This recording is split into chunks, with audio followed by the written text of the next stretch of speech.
నా ప్రసంగం ప్రారంభించే ముందల ఇక్కడున్న పిల్లల్ని తల్లిదండ్రులు కోరుతున్నాం. మొన్న పహల్గామ్ దాడిలో మనం భారతీయులు కోల్పోవటం జరిగింది.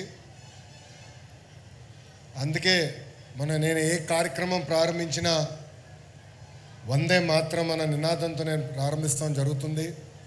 నేను వందే అంటాను, మీరు మాత్రం అనాలని ఈ సభాముఖంగా కోరుతున్నా. వందే వందే మాతరం, వందే మాతరం. Thank you. వేదిక మీద ఉన్న మంత్రివర్యులు నారాయణ మాస్టర్ గారికి, గౌరవనీయులు ఫరూక్ గారికి, గౌరవనీయులు ఆనం రామనారాయణ రెడ్డి గారికి, member of parliament Vemireddy Prabhakar Reddy గారికి, నెల్లూరు రూరల్ ఎమ్మెల్యే కోటమిరెడ్డి శ్రీధర్ అన్నకి, కలెక్టర్ గారికి, ఈ సమావేశానికి విచ్చేసిన శాసన సభ్యులు, అధికారులు, ఉపాధ్యాయులు అందరికీ పేరు పేరున నా హృదయపూర్వక నమస్కారాలు. మాట నేర్పించేది అమ్మ, నడక నేర్పించేది అమ్మ, బాధ్యత కూడా నేర్పించేది అమ్మ, మన కోసం జీవితం మొత్తం త్యాగం చేసేది మన అమ్మ, భూమి కంటే ఎక్కువ భారం మోసేది మన అమ్మ. అందుకే తల్లికి వందనం పేరుతో తల్లి రుణం తీర్చుకునేదానికి ఈరోజు ఈ ప్రభుత్వం ముందరికెళ్తుందని ఈ సభాముఖంగా తల్లిదండ్రులందరూ తెలియజేస్తున్నాను. అంతేకాకుండా ఆలు నేర్పించేది ఉపాధ్యాయులు. ఉపాధ్యాయులకు ఒక స్వార్థం ఉంటుంది. ఆ స్వార్థం ఏంటంటే వాళ్ళ చదువు చెప్తున్న పిల్లలందరూ బాగా మార్కులు రావాలి, అన్ని ర్యాంకులు కొట్టాలన్న స్వార్థం వాళ్ళలో ఉంటుంది. అందుకే ఉపాధ్యాయులను ఎప్పుడు చూసినా మనకి దేవుడు గుర్తొస్తారు. అలాంటి ఉపాధ్యాయులందరికీ పేరు పేరున నా హృదయపూర్వక నమస్కారాలు తెలియజేసుకుంటున్నాం. పెద్దలు ఇప్పుడే చెప్పారు, 1875లో విఆర్ హై స్కూల్ స్థాపించారు. దాదాపు 150 సంవత్సరాలు చరిత్ర ఉన్న పాఠశాల ఇది. నిజంగానే వీడియోలో చూస్తే ఈరోజు నేను ఆశ్చర్యపోయా. కరెక్ట్గా 6 నెలల ముందల పాఠశాల ఇలాంటి పరిస్థితుల్లో ఉండాలని ఈరోజు నాకు అర్థం అవ్వలా. పాఠశాల మొత్తం చూస్తే నిజంగానే అసూయపడ్డా. నారాయణ మాస్టర్ గారికి చెప్పా, నేను చదువుకున్న పాఠశాల కన్నా అద్భుతంగా ఈరోజు విఆర్ హై స్కూల్ని మీరు తీర్చిదిద్దడం జరిగింది. ఒక ఘన చరిత్ర ఉన్న విఆర్ హై స్కూల్ మంది. డాక్టర్ కె నారాయణ గారు అంటే honorary advisor and retired director for SHAR Sriharikota, మాజీ ముఖ్యమంత్రి వర్యులు డాక్టర్ బెజవాడ గోపాలకృష్ణ రెడ్డి గారు, ఎన్ జనార్దన్ రెడ్డి గారు, మాజీ ఉపరాష్ట్రపతి గారు వెంకయ్యనాయుడు గారు, ఏకంగా ఎస్పి బాలసుబ్రహ్మణ్యం గారు, జీవీకే రెడ్డి గారు, ఇంకా వేదిక పైన ఉన్న నారాయణ గారు, మా పక్కనే నిలబడుతున్న సోమిరెడ్డి చంద్రమోహన్ రెడ్డి గారు, ఇంకా కోటమిరెడ్డి శ్రీధర్ రెడ్డి గారు, మాజీ chief justice P Chandrasekhar Reddy garu కూడా ఈ పాఠశాల నుంచే వచ్చిన వారు. కారులో వస్తుంటే నారాయణ గారు చెప్పారు, 6th క్లాస్ నుంచి 10th క్లాస్ వరకు నారాయణ మాస్టర్ గారు ఇదే పాఠశాలలో చదివారు. ఏకంగా ఆయన చదువు పూర్తి చేసిన తర్వాత టీచర్గా ఆయన ప్రయాణం కూడా ప్రారంభించింది ఇదే విఆర్ హై స్కూల్ అని ఈ సభాముఖంగా మీకు తెలుపుతున్నా. నేను పదే పదే ప్రజాప్రతినిధులందరినీ కోరుతున్నాం, ఇలాంటి సమావేశంలో రాజకీయాలు మనం మాట్లాడకూడదు.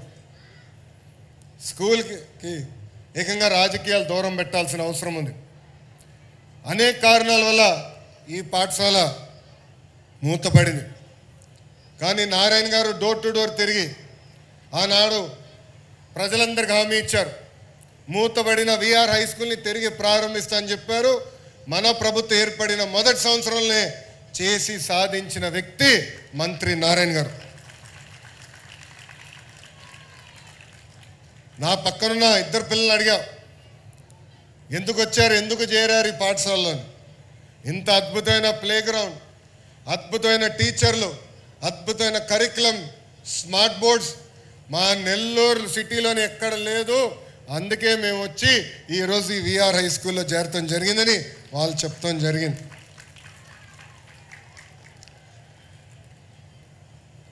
ఈ స్కూల్ గురించి కూడా చెప్పాలి.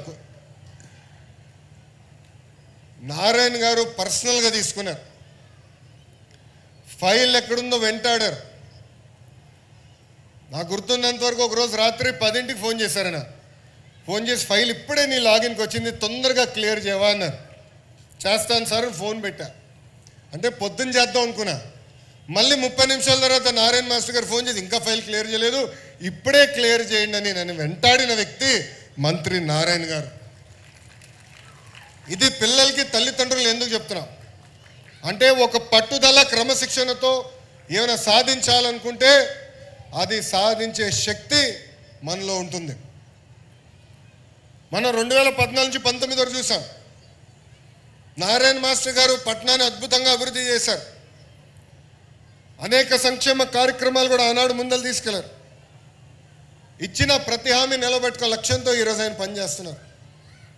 అందుకే ఎన్సిసి అంటే నాగార్జున కన్స్ట్రక్షన్ కంపెనీని తీసుకొచ్చి ఏకంగా వాళ్ళ సిఎస్ఆర్ ఫండ్స్ నుంచి దాదాపు 15 కోట్ల రూపాయలు ఈరోజు ఈ పాఠశాల అభివృద్ధి చేసేదానికి ఖర్చు పెడతాం కూడా జరిగింది. అంతేకాకుండా కమిట్మెంట్ చాలా అవసరం. ఏ పని చేసినా మంచి మనసుతో చేయాలి, ఒక పవిత్రమైన బాధ్యతగా తీసుకోవాలి. ఆ పవిత్రమైన బాధ్యత నారాయణ మాస్టర్ గారు తీసుకున్నారు. ఇది నేను ఎందుకు చెప్తున్నానంటే, ఆయన బిడ్డ షరినిని ఏకంగా ఇదే పాఠశాలకు పనిపెట్టి మిగతా స్కూల్స్ అని ఆగమ్మా, నారాయణలో వేరే స్కూల్స్నే పర్వాలేదు కానీ ఇది ఒక మోడల్ స్కూల్గా చేయాలి, మీరు చేయండి అని చెప్పి షరిని కూడా అహర్నిశలు ఇక్కడ నిలబడి రాత్రైన పర్వాలు నిలబడి ఒక మోడల్ స్కూల్ ఏర్పాటు చేసినందుకు ఆమె కూడా నా హృదయపూర్వక ధన్యవాదాలు నేను తెలుపుకుంటున్నాను. ఒక డిజిటల్ క్లాస్ రూమ్ ఏమి, ఒక హైడ్రోఫోనిక్ సిస్టమ్. అంటే హైడ్రోఫోనిక్ సిస్టమ్ అంటే నీరుతో చెట్లు పెంచుతాం, పంట పండిస్తాం. పిల్లలకి మెరుగైన టెక్నాలజీ తెలియాలని బహుశా నాకు తెలిసినంత వరకు దక్షిణ భారతదేశంలోనే మొదటిదో రెండో పాఠశాల ఒక హైడ్రోఫోనిక్ సిస్టమ్ ఏర్పాటు చేస్తాం. అలాంటి అద్భుతమైన కార్యక్రమాలు మా చెల్లమ్మ చేసింది. అంతేకాకుండా dance, music, drawing rooms, play ground చూసా, రోబోటిక్ ల్యాబ్స్. వాస్తవంగా ఆంధ్ర రాష్ట్రంలో ఏ పాఠశాల లేని వసతులు ఈరోజు విఆర్ హై స్కూల్లో వాళ్ళు అందిస్తాం జరిగింది. ఒక మాటలో చెప్పాలంటే నేను అసూయపడుతున్నా. మా మంగళగిరి నియోజకవర్గంలో నిడమరు పాఠశాలను నేను దత్తకు తీసుకున్నా. సో మాస్టర్ గారితో నేను పోటీ పడాలా ఈ రోజు నుంచి. అడ్మిషన్స్లో కానీ, మౌలిక సదుపాయాల్లో కానీ, కరికులంలో కానీ, రేపు రాబోయే రోజుల్లో రిజల్ట్స్లో కూడా మన మాస్టర్ గారితో పోటీ పడతాం. ఈరోజు గౌరవ ముఖ్యమంత్రి నారా చంద్రబాబు నాయుడు గారు P4 అని తీసుకొచ్చారు. P4 ఉద్దేశం ఒకటే, సంక్షేమ కార్యక్రమాలతో పాటు సమాజంలో ధనవంతులు ఎవరైతే ఉన్నారో వాళ్ళు నిరుపేద కుటుంబాలని దత్తకు తీసుకుని వాళ్ళని శాశ్వతంగా పేదరికం నుంచి బయటికి ఎట్టి తీసుకురావాల లక్ష్యంతో వాళ్ళందరూ పనిచేయాల్సిన అవసరం ఉంది. విద్య అవ్వచ్చు, ఉపాధి అవకాశాలు అవ్వచ్చు, స్వయం ఉపాధి మోడల్స్ అవ్వచ్చు. ఆ అవకాశాలు కల్పించి ఆంధ్ర రాష్ట్రంలోనే పేదరికం లేని రాష్ట్రంగా తీర్చిదిద్దాల లక్ష్యంతోనే ఈ P4 కార్యక్రమం స్థాపించాం. దాంట్లో భాగంగా షరిని ఏకంగా ఇక్కడున్న కొంత కుటుంబాలని దత్తక తీసుకుంటాం కూడా జరిగింది.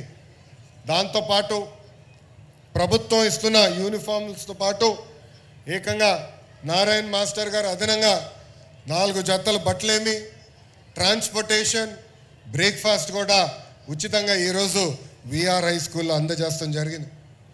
నేను శాసనసభ సాక్షిగా చెప్పా, ఒక విద్యాశాఖ మంత్రిగా తృప్తి ఎప్పుడొస్తుందంటే ప్రభుత్వ పాఠశాలల ముందర పాఠశాల ఫుల్, అడ్మిషన్స్ క్లోజ్డ్ అనే బోర్డు వచ్చినప్పుడే నాకు తృప్తి వస్తుందని చెప్పా. అలాంటిది 6 నెలల్లో చేసి చూపించిన వ్యక్తి మాస్టర్ నారాయణ గారని ఈ సభాముఖం మీ అందరూ తెలుపుకుంటున్నా. ఈ స్కూల్ ఏర్పాటు చేస్తున్నప్పుడు ఇద్దరు పిల్లలు పెంచలయ వెంకటేశ్వర్లు నిరుపేద కుటుంబాన్ని నుంచి వచ్చిన ఈ ఇద్దరు పిల్లలు బాగా చదవాలని అనుకుంటున్నాం, మాకు అవకాశం లేదని ఇక్కడ కలెక్టర్ గారు వచ్చినప్పుడు కలుస్తాం జరిగింది. ఆ ఇద్దరు పిల్లల్ని నేను వ్యక్తిగతంగా దత్తత తీసుకుని కేవలం హై స్కూలే కాదు ఉన్నత విద్య కూడా అందించే బాధ్యత నేను తీసుకుంటానని ఈ సభాముఖంగా నేను హామీ ఇస్తున్నా. కూర్చుంటారా రా, పైన కూర్చోరా, దచ్చినా కూర్చోండి. ఇక్కడున్న పిల్లలందరూ నేను ఒక విషయం కోరాలనుకుంటున్నా. జీవితంలో మనం ఛాలెంజ్ స్వీకరించాలి. అందరూ ఒక మార్గం ఎంచుకుంటారు, కానీ మనం ట్రెండ్ సెట్టర్స్గా మారాలి. ఇక్కడ ఉదాహరణగా రెండు ఇస్తాను నా జీవిత ప్రయాణంలో. మొదటిది 2019లో నేను మంగళగిరి నియోజకవర్గంలో పోటీ చేశా. అది తెలుగుదేశం పార్టీ 1980 తర్వాత గెలవని నియోజకవర్గం. ఒక పట్టుదలతో చరిత్ర తిరిగి రాయాల లక్ష్యంతో నేను పోటీ చేశా, ఓడిపోయా. ఓడిపోయిన రోజు బాధ కలిగింది, కానీ రెండో రోజు నుంచి ఆ బాధ నాలో కసి పెంచింది, పట్టుదల పెంచింది. మళ్ళీ ఇక్కడనే పోటీ చేయాలా, ఇక్కడనే గెలవాల లక్ష్యంతో 5 సంవత్సరాలు కష్టపడ్డా. ఆ 5 సంవత్సరాల కష్ట ఫలితం ఆంధ్ర రాష్ట్ర చరిత్రలోనే ఎప్పుడు రాని మెజారిటీ మొన్న నాకు ప్రజలు ఇచ్చి శాసనసభకు పంపించారు. రెండోది, నేను విద్యాశాఖ మంత్రి అవుతాం. గతంలో పంచాయతీరాజ్ గ్రామీణాభివృద్ధి శాఖ చేశా, కానీ ఈసారి విద్యాశాఖ మంత్రి అవ్వాలని నేను కోరా. అది టీవీలో వచ్చినప్పుడు చాలామంది సీనియర్ల దగ్గర నుంచి జూనియర్ల వరకు అందరు నాకు ఫోన్ చేసి, అంత కఠినమైన శాఖ నీకు అవసరమా? సంఘాలు ఉంటాయి, మధ్యాహ్న భోజనం పథకం ఉంటుంది, స్కూల్ కిట్లు ఉంటాయి, ఇది చాలా కష్టమైన శాఖ, ఇది మీకు అవసరమా అని అడిగారు. అప్పుడు వాళ్ళందరికీ ఒకటే చెప్పా, ఛాలెంజ్ అంటే నాకు ఇష్టం. విద్యాశాఖని మార్చగలితే ఏ శాఖనైనా మనం మార్చగలుగుతాం. అందుకే విద్యాశాఖ మంత్రిగా నేను వస్తున్నాను. పిల్లల భవిష్యత్తు, మీ పిల్లల భవిష్యత్తు తీర్చిదిద్దేదానికే నేను విద్యాశాఖ మంత్రి అయ్యానని ఈ సభాముఖంగా తల్లిదండ్రులందరికీ నేను తెలియజేస్తున్నా. ఇది నేను ఒక పవిత్రమైన బాధ్యతగా స్వీకరిస్తున్నా. ఫస్ట్ గ్రేడ్ నుంచి స్కిల్ డెవలప్మెంట్ వరకు నా కింద ఉంది. కేజీ నుంచి పీజీ వరకు ఈరోజు కరికులంని మేము బలోపేతం చేస్తున్నాం. మీరే చూశారు, ప్రైవేట్ పాఠశాలకు ధీటుగా మీ పిల్లలకి ఈరోజు యూనిఫామ్ ఇచ్చాం. పిల్లలకి ఇచ్చిన బ్యాగులు మీరు చూశారు, పుస్తకాలు మీరు చూశారు, ఏకంగా వర్క్ బుక్స్ కూడా మేము మీ పిల్లలకి అందజేస్తాం జరిగింది. యూనిఫామ్ కానీ షూస్ వరకు కూడా ప్రతిదీ చూసి ఈరోజు మీ పిల్లలకి మేము అందజేశాం. ఇంతేకాదు, ప్రతి సంవత్సరం 2 సార్లు తల్లిదండ్రులు ఉపాధ్యాయులు పిల్లలు కూర్చుని మాడుకోవాలి. ఈ నెల జూలై 10న మొదటి మెగా పేరెంట్ టీచర్ మీటింగ్ జరగబోతుంది. మళ్ళీ తిరిగి డిసెంబర్లో కూడా పెడతాం. అంటే మీ పిల్లలు ఏం చదువుతున్నారు, ఎంతవరకు చదివారు, ఎక్కడ వెనుకబడి ఉన్నారో నేరుగా మీ తల్లిదండ్రులు తెలియజేసేదానికే ఈరోజు ఈ మెగా పేరెంట్ టీచర్ మీటింగ్ కూడా మన ప్రభుత్వం ఏర్పాటు చేసింది. ఇక్కడితో వదిలిపెట్టాం. పిల్లలకి టెక్నాలజీతో జోడించాలి, మెరుగైన టెక్నాలజీ అందించాలి, ప్రపంచంలో జరుగుతున్న మార్పులు తెలియజేయాలి లక్ష్యంతో కంప్యూటర్ ల్యాబ్లు కూడా ఏర్పాటు చేసే దిశగా మన ప్రభుత్వం పనిచేస్తుంది. మీ అందరూ తెలుసు, మధ్యాహ్న భోజనంలో కూడా గౌరవ ముఖ్యమంత్రి గారు ఈ సంవత్సరం నుంచి సన్నబియ్యం ప్రవేశపెట్టారు. దాని వెనకాల ఒక కారణం ఉంది. గతంలో డిసెంబర్ మాసంలో పేరెంట్ టీచర్ మీటింగ్ జరిగింది. జనరల్గా ముఖ్యమంత్రి గారు పాఠశాలలకు వస్తున్నారంటే చాలా చర్చ జరుగుతుంది. నాకు ఫోన్ చేశారు అధికారులు, ఫోన్ చేసి గౌరవ ముఖ్యమంత్రి గారు ఇక్కడనే భోంచేస్తారు, ఏం పెట్టాలని అడిగారు. అప్పుడు వాళ్ళు ఒకటే చెప్పా, పిల్లలకి రోజు ఏ భోజనం పెడుతున్నామో అదే భోజనం గౌరవ ముఖ్యమంత్రి గారికి మనం పెడదామని చెప్పా. ప్రత్యేకంగా టేబుల్ ఏర్పాటు చేయాల, ప్రత్యేకంగా కుర్చీలు ఏర్పాటు చేయాల. మన పిల్లలు కింద కూర్చుని భోజనం చేస్తారు. అదేవిధంగా గౌరవ ముఖ్యమంత్రి గారు కూడా కింద కూర్చునే భోజనం చేస్తారని నేను చెప్తాను జరిగింది. ఇది మీ అందరికి ఎందుకు చెప్తున్నానంటే, ఆ భోజనం తినిన తర్వాత నేను గౌరవ ముఖ్యమంత్రి గారు హెలికాప్టర్లో 30 నిమిషాలు ప్రయాణం చేశా. ఆ 30 నిమిషాలు మన పిల్లలు తింటున్న భోజనం గురించి మాట్లాడారు. ఆయన నాకు తెలియజేశారు, అన్నం బాలేదు, నాకేం నచ్చలేదు, ఇది మీరు మార్చాలి, పౌష్టిక ఆహారం పిల్లలకి అందజేయాలి లక్ష్యం అని ఆయన చెప్పారు. అందుకే ఈరోజు సన్న బియ్యం కూడా మీ పిల్లలకి అందిస్తాం కూడా జరిగింది. నేను విద్యాశాఖ మంత్రి అయినప్పుడు మంత్రి నారాయణ మాస్టర్ గారు వచ్చిన పక్కన కూర్చున్నారు. బయట ప్రపంచం అందరూ అనుకోవచ్చు నారాయణ మాస్టర్ గారి లక్ష్యం ప్రభుత్వ పాఠశాలలు మూసేయాలని, కానీ అది కాదు. ఆయన లక్ష్యం ఒకటే, ప్రభుత్వ పాఠశాలను బలోపేతం చేయాలి, మెరుగైన విద్య ప్రభుత్వ పాఠశాలలో అందజేయాలని. అందుకే నా పక్కన కూర్చుని ఆయన ఒకటే ఒక మాట చెప్పారు, మీరు ఎన్ని సంస్కరణలు తీసుకొచ్చినా ఒక్క క్లాస్ ఒక టీచర్, అంటే ఒక్క క్లాస్ ఒక టీచర్ తీసుకొస్తేనే ప్రభుత్వ విద్యా వ్యవస్థ మెరుగుపడుతుందని చెప్పారు. మన ప్రభుత్వ అధికారులు వచ్చినప్పుడు కేవలం 1200 పాఠశాలలు ఉంటే ఈరోజు నేను గర్వంగా చెప్తున్నా 9600 పాఠశాలలో 1 క్లాస్ 1 టీచర్ ఈరోజు మేము అందిస్తాం కూడా జరిగింది. మెగా డిఎస్సి ఏర్పాటు చేశాం, ఉపాధ్యాయుల పోస్టులను భర్తీ చేస్తున్నాం. మొదటి విడతలో 16,347 పోస్టులు కూడా మేము భర్తీ చేస్తాం జరిగింది. రాబోయే రోజుల్లో కూడా పోస్టులని ఒక పద్ధతి ప్రకారం భర్తీ చేస్తామని తెలియజేస్తాం జరుగుతుంది. ఉపాధ్యాయులు కూడా తెలుసు, మీకోసం ప్రత్యేకంగా టీచర్ ట్రాన్స్ఫర్ యాక్ట్ తీసుకొచ్చా, సీనియారిటీ లిస్ట్ ఫిక్స్ చేశాం.